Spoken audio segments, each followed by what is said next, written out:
Thank you. Hi, everyone. And I'm glad and very honored to be sharing something I love. I'd like to bring everyone away from this room and away from this space and the people we love and the land we love to Kenya. This is Tour de France in the 1920s. This is the Tour de France in the 1940s. And the Tour de France has been going for 100 years. And it's been largely white. Actually, it's white-centric. This is Kenya and Iten.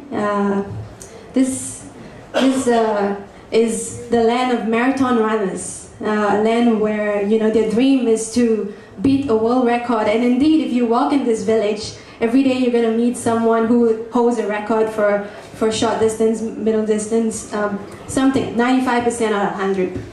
This is the Kenyan dream. It's not the Tour de France yet, but we're on our way there. I'd like to share the story over the next few slides. 5 or 6 years ago, there was a Singaporean commercial photographer. He had a dream to make these Kenyans who are runners by blood into cyclists to contest the Tour de France.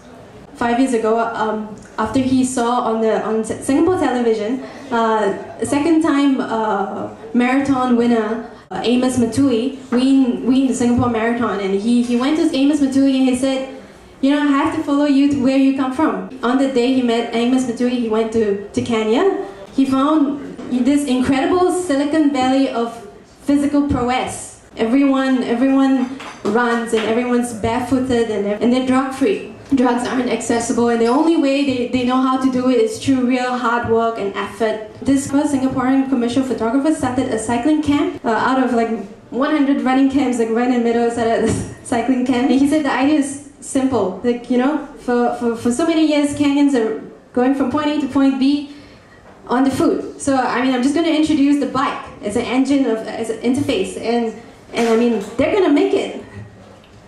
So this is his dream, and he's trying to make it happen to bring the first African team to the Tour de France. And he's gathered a hodgepodge of people. These people use the bike as engine of empowerment in their everyday lives. They ferry firewood, ferry goats, milk, people. The great thing about this is it's not really only about sport, and it's not about charity either. It's about making an impossibility possible. It's a place where there is no training and no structure for training on bikes, and basically going to the locals and getting the local black Mamba, which is this really heavy black steel bike, and getting Kenyans to, instead of run, get onto the bike and train. Currently 26 people are employed under the Kenyan riders, and coaches are using local methods that the runners have been using for ages to train cyclists. Beyond that, they're going to schools as well. They're giving scholarships and reaching out to young people and giving them the bike. The only real reason why there is no cyclists in Kenya where there's so much talent is because cycling is just incredibly expensive. There's no technology there. So this commercial photographer is starting a social revolution, giving everybody, introducing the basic bike and trying to introduce cycling in Kenya and bring Kenyans into the world of professional sporting cycling. So all these photographs are just the art of this commercial photographer who has abandoned his day job here in Singapore and gone there and used his art to, in a totally different lens.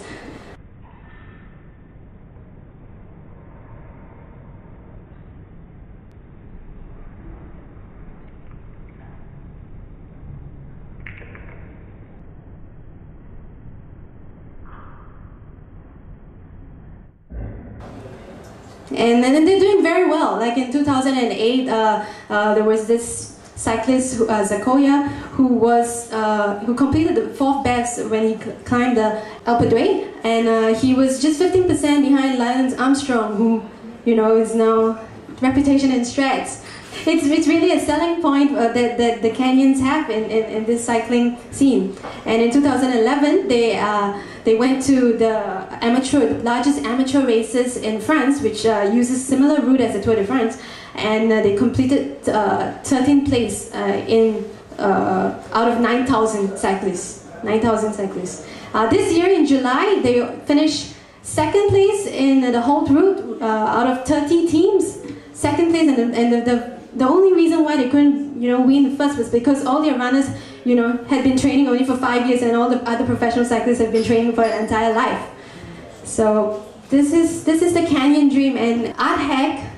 This is where we come in. Arthack is a collective started by my friend who has a daytime job as a government civil servant in a stat board, and so are all of us in Arthack. We all hold other jobs and other professions, but we do feel that art is so important, and art has the power and ability to, like Picasso said, wash the dust away from everyday life, and that's something at the end of the day we want, to share, and I guess this is social change, and how do we as like an art group, change that? I think Canyon Riders has been on newspapers many times, but I think it's always in the sports section, always in the business times. Very good entrepreneur, very great sporting endeavor. But I don't think we kind of can connect or love the dream, the uphill dream that the Canyon Riders are chasing yet.